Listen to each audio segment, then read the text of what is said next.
Islamabad airport पर पीर मार्च को सुबह 8:30 बजे से 10:30 बजे तक फ़्लाइट ऑपरेशन नहीं होगा। PAA ने नोटम जारी कर दिया है। PAA के मुताबिक ऑपरेशनल वजूहात के बायस इस्लामाबाद एयरपोर्ट पर 2 घंटे के लिए परवाज़ों की आमदोरफ्त बंद होगी। लाहौर फ़्लाइट इंफॉर्मेशन रीजन में बाज़ फ़ज़ाई रास्ते दस्तयाब नहीं होंगे।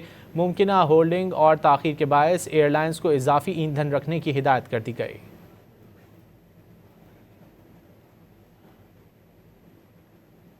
खित्ते में जारी कशीदगी के बायस जेट फ्यूल A1 की सप्लाई भी मुतासिर होने लगी। एयरलाइंस को पाकिस्तान से कम जेट फ्यूल के साथ परवाज़ की हिदायत कर दी गई है। पाकिस्तान एयरपोर्ट्स अथॉरिटी ने नोटम जारी कर दिया। मज़ीद जानेंगे डॉन न्यूज़ के नुमाइंदे सैयद वसीम से। वसीम बताइए। जी बिल्कुल, खित्ते में जारी कशीदगी के बायस जेट फ्यूल A1 की सप्लाई भी मुतासिर हुई है। एयरलाइंस को पाकिस्तान से कम जेट फ्यूल के साथ परवाज़ की हिदायत कर दी गई है।